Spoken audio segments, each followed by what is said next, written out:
अरे वृक्षों तुम्ही बताओ कन्हैया कहाँ गए हैं।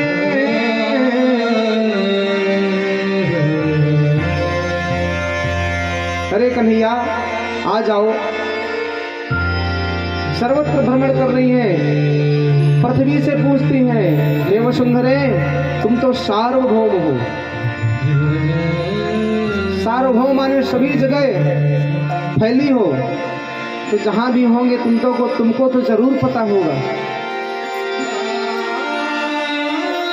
हे वसुंधरे हे पृथ्वी तुम ही बता दो कन्हैया कहाँ गए हैं।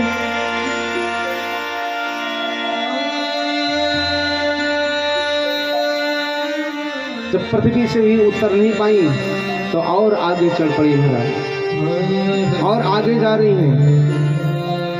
आगे देखती हैं कि चरण चिन्ह बने हुए हैं भगवान के। उन्हीं चरण चिन्हों को देखते देखते गई तो आगे देखती हैं कि एक सखी पड़ी हुई है, और सखी कौन है, दूसरा कोई नहीं किशोरी जी हैं, राधा रानी। क्योंकि गोपियों को छोड़ करके भगवान गए थे तो किशोरी जी को साथ में ले गए थे। और बीच में किशोरी जी को भी अभिमान हो गया कि देखो देखो सभी को छोड़ दिया लेकिन मुझे साथ में रखे हैं। तो भगवान किशोरी जी को भी छोड़ दिए थे, और किशोरी जी को छोड़ दिए तो महाराज किशोरी जी तो भगवान के बिना रह ही नहीं सकती। किशोरी जी मूर्छावस्था में पड़ी थी, मूर्छित होकर के पड़ी थी। समस्त गोपी आ गई और घेर करके बैठ गई। एक कहीं जल लाओ, जल सिंचन की।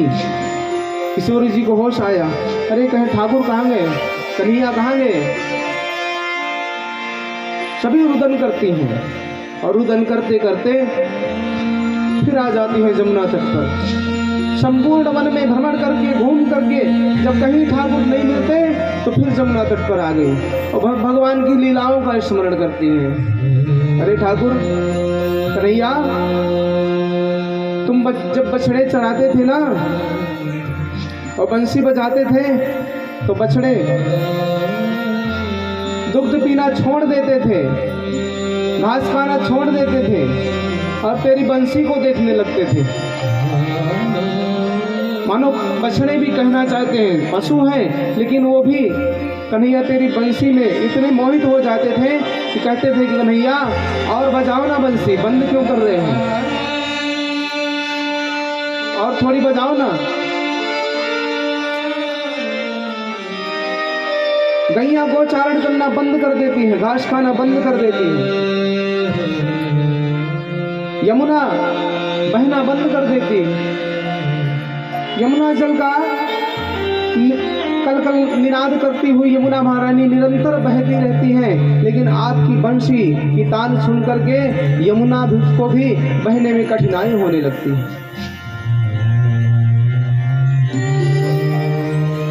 और तो और पाषाण पत्थर भी आपकी बंसी को सुन करके पिघलने लगते हैं।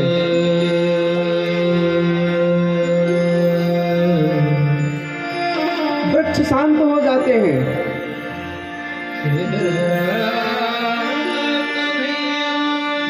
कन्हैया तूने किससे किससे नहीं बचाया। देखो अघासुर हम सबको मारने बैठा था, खा गया था, लेकिन उससे आकर के बचाया। दावाग्नि से हमारी रक्षा की, विष से हमको बचाया, बकासुर से बचाया, प्रणयावर्त आदि जितने राक्षस से सब से हमको बचाया। और इतना तो इतना नहीं, इंद्र का कोप भयंकर प्रलय के रूप में आया था, लेकिन उस इंद्र के कोप से भी हमको आपने बचाया। भगवान इसीलिए बचाया था, आज अपने विरह की अग्नि में मारने के लिए हमको बचाया था प्रभु। भगवान की लीलाओं का स्मरण करते करते कथी देखो अब एक अपनी चुनरी ले लेती है, और चुनरी लेकर के कनिष्ठिका उंगली में धारण कर लेती है, खड़ी हो जाती है। देखो कन्हैया, ये तुम्हारी गोवर्धन लीला है, जैसे तुम गोवर्धन उठाए थे, इसको देख करके तो आ जाओ।